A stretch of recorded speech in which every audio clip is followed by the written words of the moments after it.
कि what are the essential things for being a subject और object. तो ये बातें जैसे ही हमने, नमस्कार साथियों, अगर आप भी उन लोगों में से हैं जो लंबे समय से अंग्रेजी बोलने की कोशिश कर रहे हैं बट फिर भी अंग्रेजी नहीं बोल पा रहे हैं, बहुत सारी कोचिंगें की, बहुत सारे कोर्सेज को ज्वाइन किया, ऑनलाइन ऑफलाइन यूट्यूब पे भी बहुत सारी वीडियोज को देखा, बट फिर भी आप अंग्रेजी नहीं बोल पा रहे हैं, अंग्रेजी आपके पल्ले नहीं पड़ पा रही है, हमेशा कंफ्यूज रहते हैं। जब भी किसी के सामने इंग्लिश में बात करने की नौबत आती है तो माइंड ब्लैंक हो जाता है, कॉन्फिडेंस लूज हो जाता है। अगर ये सभी समस्या आपके साथ में है तो ये वीडियो आपके लिए है। और ये एक कॉमन प्रॉब्लम है दोस्तों। होता क्या है कि आप अंग्रेजी सीखने की कोशिश करते हैं, यूट्यूब पे बहुत सारी वीडियो देखने की कोशिश करते हैं, बट सबसे बड़ी प्रॉब्लम पता है क्या है?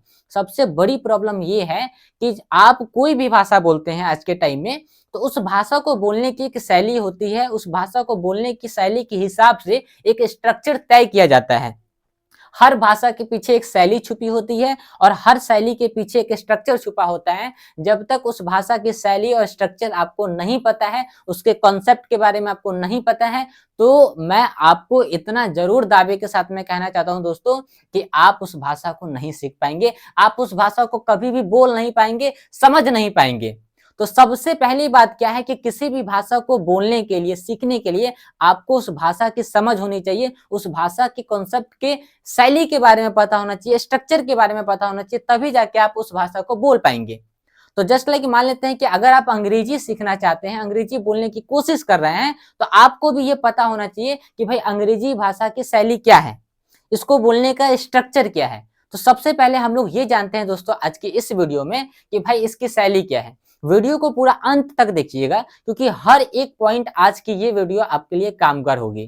कामगार इसलिए होगी, मैं इसलिए बता रहा हूं क्योंकि ये वीडियो आप तभी देख रहे हैं क्योंकि मुझे ये पता है कि आप लंबे समय से अंग्रेजी सीखने के पीछे लगे हैं, बट फिर भी 100 सेंटेंस बोलने के बाद, ये याद करने के बाद, वो याद करने के बाद, फिर भी उतना याद करने के बाद फिर भी आप अंग्रेजी नहीं बोल पाते हैं, तो भाई थोड़ा सा दिमाग लगाइए, ठीक है। सबसे पहले बात करते हैं कि अंग्रेजी भाषा की जो शैली है, उस शैली के पीछे एक स्ट्रक्चर है, स्ट्रक्चर को सबसे पहले समझने की कोशिश करते हैं। तो अंग्रेजी भाषा की शैली है, उसके पीछे जो स्ट्रक्चर है वो कैसे काम करता है, तो वो काम करता है जैसे आपने यहाँ पे बोला कि ये एस हो गया, ठीक है। ये एस क्या है, ये एक स्ट्रक्चर है। अब इसी स्ट्रक्चर के बाद एक और चीज आता है जिसको हम बोलते हैं एच भी, फिर इसके बाद एक और चीज इसी में जुड़ जाता है जिसको बोलते हैं एम भी, फिर इसके बाद इसमें एक और चीज जुड़ता है जिसको बोलते हैं ओ से ऑब्जेक्ट और सी से कॉम्प्लीमेंट, और फिर इसमें एक और चीज आता है जिसको हम बोलते हैं टाइम, ठीक।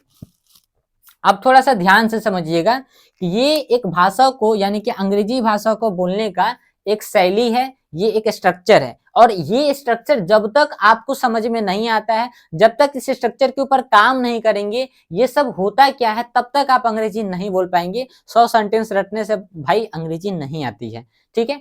अब हम लोग आते हैं अपने मुद्दे पे। जैसे हमने यहाँ पे सबसे पहले बोला कि ये क्या है, इस इक्वल टू सब्जेक्ट हो गया, एच भी इक्वल टू हेल्पिंग वर्ब हो गया, एम भी इक्वल टू मेन वर्ब हो गया, ओ इक्वल टू ऑब्जेक्ट होता है, सी इक्वल टू कॉम्प्लीमेंट होता है, और टाइम तो हमने यहाँ पे लिख ही दिया है कि भाई हर सेंटेंस में टाइम भी आता है। अब ये टाइम कैसे काम करता है ये मैं आपको बाद में बताऊंगा, ठीक है। सबसे पहले हमारा यहाँ पे ये काम है कि ये जो आपने सब्जेक्ट बोला, तो शुरुआत यहीं से होती है अंग्रेजी भाषा की, ठीक है। क्योंकि बिना सब्जेक्ट के आप अंग्रेजी भाषा का एक भी सेंटेंस नहीं बना सकते हैं, क्योंकि अंग्रेजी भाषा का एक नियम है कि बिना सब्जेक्ट के सेंटेंस नहीं बन सकता है। इसीलिए सबसे पहले आपको यहाँ पे ध्यान देना होगा, और यहीं से बहुत सारी चीजें आती हैं। अगर मैं बोलूँ टेंस की बात करूँ, एक्टिव वॉइस की बात करूँ, पैसिव वॉइस की बात करूँ, नाउन, प्रोनाउन, एडवर्ब, ये सब कुछ यहीं से निकल के आते हैं। कैसे निकल के आते हैं, ये कैसे काम करता है, ये सब कुछ आज के इस वीडियो में मैं आपको सिखाने वाला हूँ। तो सबसे पहले हम लोग यहाँ पे ये समझते हैं कि ये बात तो हमको समझ में आ गई, अब यहाँ पे इसको समझना है, ठीक है। अब इसी से एक और बात निकल के आती है दोस्तों, जैसे आपने यहाँ पे एस इक्वल टू सब्जेक्ट बोला ना, ये क्या है, आपका सब्जेक्ट है। अब इसी में आप एक और वर्ड को जोड़िए जिसका नाम है ऑब्जेक्ट। क्या है, ऑब्जेक्ट, ठीक। अब आपने यहाँ पे बोला कि भाई ये सब्जेक्ट और ऑब्जेक्ट, तो अब मैं यहाँ पे लिखूंगा नहीं, मैं आपको एक बात यहाँ पे बोलता हूँ, थोड़ा सा ध्यान से समझिएगा कि what are the essential things for being a subject और ऑब्जेक्ट। फिर से ध्यान से समझिए, what are the essential things for being a subject और ऑब्जेक्ट, यानी कि सब्जेक्ट और ऑब्जेक्ट होने के लिए सबसे जरूरी चीज क्या होती है, ये आपको जानने की जरूरत है। जस्ट लाइक मान लीजिए कि आप एक घर बनाने की कोशिश कर रहे हैं, तो जब आप घर बनाने की कोशिश करते हैं, यानी कि आपको घर बनाना है, तो किसी भी मिस्त्री को पकड़ते हैं, तो उस मिस्त्री को अगर ये पता नहीं रहेगा कि भाई एक घर को बनाने के लिए क्या क्या चीजें लगती हैं, किस प्रकार से उसका जो है पिलर बनता है, उसमें कितना गिट्टी लगाना है, कितना बालू लगाना है, कितना छड़ लगेगा, कितना सीमेंट लगेगा, वो सब कुछ किसको पता है? वो सब कुछ मिस्त्री को पता है, तभी जाके मिस्त्री आपके घर को ठीक से बना पाएगा। अगर उस मिस्त्री को उसकी प्रॉपर नॉलेज नहीं है, तो वो आपका घर टेढ़ा मेढ़ा कर देगा। ठीक उसी प्रकार से जब आप अंग्रेजी बोलने की कोशिश करते हैं, तो सबसे पहला काम आपका ये होता है कि आपको पता होना चाहिए कि भाई अंग्रेजी बोलने के लिए सबसे पहले जो इसका पहला काम होता है वो होता है सब्जेक्ट और ऑब्जेक्ट, क्योंकि जो सब्जेक्ट होता है वही ऑब्जेक्ट होता है, जो ऑब्जेक्ट होता है वही सब्जेक्ट होता है। तो सबसे पहले सब्जेक्ट होता क्या है इसके बारे में मतलब समझना छोड़ दीजिए, इससे पहले आपको ये समझना चाहिए कि सब्जेक्ट होने के लिए क्या क्या चीजें होती है, क्या क्या चीजों की जरूरत पड़ती है, तब जाके एक सब्जेक्ट या ऑब्जेक्ट बनता है। तब जाके हम अगला स्टेप ये जानेंगे कि सब्जेक्ट क्या होता है। तो हमने जैसे यहाँ पे बोला कि what are the essential things for being a subject और ऑब्जेक्ट, तो ये बातें जैसे ही हमने बोला, तो अब आपको यहाँ पे ये ध्यान देना चाहिए कि भाई अब ये क्या होता है। एक सेकंड ब्रेक दीजिएगा, हम देख लेते हैं कि हमारा कैमरा चालू है कि नहीं। ऑटोमेटिक कट जाता है मोबाइल में। ठीक है, चालू है, चलिए। अब यहाँ पे आपको दिमाग लगाना है कि भाई ये सब्जेक्ट और ऑब्जेक्ट क्या होता है। चलिए अब मैं आपको बताता हूँ। आपने यहाँ पे दोस्तों बोला कि ठीक है, पहली बात आपने यहाँ पे ये बात बोला कि ठीक, यहाँ पे एक चीज निकल के आया, तो सब्जेक्ट होने के लिए जो सबसे पहली चीज जरूरत पड़ती है, जिसका नाम हम लोग यहाँ पे बोलेंगे नाउन। क्या बोलेंगे? नाउन। अब आपने यहाँ पे नाउन लिखा, अब मैं इसके बारे में ज्यादा विशेष नहीं लिखूंगा, आपको ज्यादा मैं घुमाऊंगा नहीं कि भाई आप नाउन के डेफिनेशन को याद करिए, क्या noun is the name of person animal thing, हल्ला हल्ला, वो सब नहीं, कुछ नहीं। आपको सीधा ये बात याद रखना है कि इस ब्रह्मांड के अंदर में आप जिस चीज को भी देख सकते हैं, आप जिस चीज को भी छू सकते हैं, इस ब्रह्मांड के अंदर में आप जिस चीज को भी देख सकते हैं, जिस चीज को भी आप छू सकते हैं, जिसका कुछ नाम होगा, ठीक है, जिसे आप काउंट कर सकते हैं, वो सब कुछ क्या है? नाउन है। और जिसे आप नहीं भी देख सकते हैं वो भी नाउन है। तो अब इसके लिए कोई आपको डेफिनेशन याद करने की जरूरत नहीं है। ये व्हाइट बोर्ड क्या है? ये नाउन है, क्योंकि आप इसे देख सकते हैं, छू सकते हैं, इसका एक नाम है। आप मुझे देख सकते हैं, मुझे छू सकते हैं, मेरा एक नाम है। आप अपने आप को भी देख सकते हैं, हाथ में मोबाइल फोन, ये सब कुछ क्या है? नाउन है। आपके घर में जितने भी चीजें आपको दिखाई दे रही है, आंख से जो कुछ भी देखा वो सब कुछ नाउन है। यहाँ पे बात क्लियर हो गई। तो सबसे पहला चीज क्या चाहिए? नाउन चाहिए। किसको होने के लिए? सब्जेक्ट या ऑब्जेक्ट को होने के लिए। अब यहाँ पे दूसरी बात समझिए। अब यहाँ पे दूसरी बात क्या है कि हमने पहला चीज तो समझा कि एक सब्जेक्ट होने के लिए क्या चाहिए? नाउन। और यानी कि एक सब्जेक्ट या ऑब्जेक्ट होने के लिए पहला चीज नाउन चाहिए। अब दूसरा चीज क्या चाहिए? दूसरा चीज आपको चाहिए प्रोनाउन। क्या चाहिए? प्रोनाउन। एक सेकंड, ये गलती हो गया, प्रोनाउन। ठीक है, प्रोनाउन। अब हमने यहाँ पे तो देख लिया कि भाई ये नाउन क्या होता है, जिस चीज को भी देखा वो सब कुछ नाउन है। अब यहाँ पे ये प्रोनाउन क्या होता है? तो प्रोनाउन का ये मतलब होता है कि जिस चीज को हम देख नहीं सकते हैं बट वो होता है, तो उससे हम प्रोनाउन कहते हैं। अब आप बोलेंगे भाई ये बात थोड़ी सी पल्ले नहीं पड़ी। ठीक है, जस्ट एग्जांपल बताता हूं। आपने बोला कि वह आ रहा है, आपने बोला कि वह दरवाजे पर है, आपने बोला कि कोई आ रहा है, आपने बोला कि कोई भाषण दे रहा है, आपने बोला आप अभी घर के अंदर में है, रोड पर से कोई गाड़ी चला रहा है। अब कोई ना कोई तो गाड़ी चला रहा है रोड के आसपास, जैसे आपका घर अगर रोड के किनारे है या कहीं भी है, तो हो सकता है कि गली से कुछ लोग जा रहे होंगे, आपको उनकी आवाज सुनाई दे रही होगी। अब वो आदमी कौन है? अगर आपका जान पहचान कहता है, आवाज से समझ सकते हैं कि भाई ठीक है फलाने आदमी की आवाज है, हम पहचान रहे हैं। लेकिन कोई अनजान आदमी अगर जा रहा है, तो आपने देखा कि भाई कोई आदमी जा तो रहा है, आपको आहट से पता चल गया, लेकिन क्या आप उसको देखे? जवाब आएगा नहीं। तो इसका मतलब क्या है कि कोई ना कोई उस रास्ते से जा रहा है, या कोई, आप मान लेते हैं कि आपके दरवाजे पे कोई आदमी आया, आपका दरवाजा बंद है, उसने दरवाजे को खटखटाया, तो दरवाजे पे कोई ना कोई तो है, लेकिन आप उस व्यक्ति को देख नहीं पा रहे हैं, लेकिन आपको पता है कि दरवाजे पे कोई है। इसका मतलब ये हुआ कि भाई जिस चीज को हम देख नहीं सकते हैं पर वो होता है, तो उसे हम प्रोनाउन कहते हैं।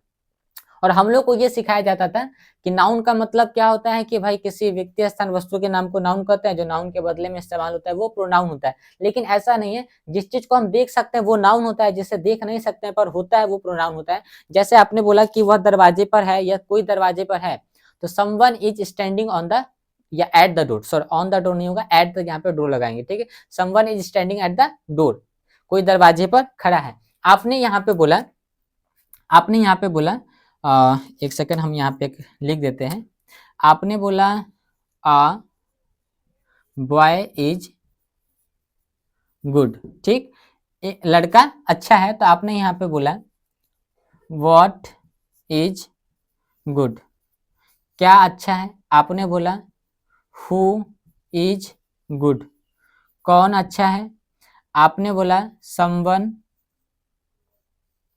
इज गुड, कोई अच्छा है। अब इसमें से बताइए आप किसी भी सब्जेक्ट को देख सकते हैं? नहीं, लेकिन ये सभी कुछ है भाई, क्या अच्छा है, कुछ ना कुछ अच्छा होगा तभी तो किसी ने पूछा कि क्या अच्छा है, कौन अच्छा है, कोई ना कोई तो अच्छा होगा तभी तो पूछा। कोई एक आदमी ऐसा है जो अच्छा है, लेकिन कौन अच्छा है ये आपको पता नहीं। अगर पता होगा तो आप उसके नाम के बारे में जान जाएंगे, जैसे आप उसे जान जाते हैं तो वो नाउन हो जाता है, जब तक नहीं जानते तब तक क्या होता है, वो प्रोनाउन होता है।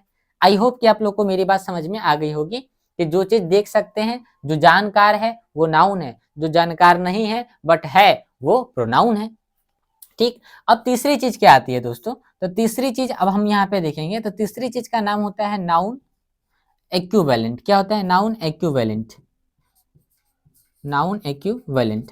अब नाउन एक्विवेलेंट का मतलब क्या होता है दोस्तों, सबसे पहले यहाँ पे थोड़ा सा ध्यान देंगे, जो दिखाई देता है वो नाउन होता है, यानी कि जो जानकार होता है वो नाउन होता है, जो जानकार नहीं होता है वो प्रोनाउन होता है, यानी कि जो दिखाई दे वो नाउन होता है, जो दिखाई ना दे पर होता है वो प्रोनाउन होता है।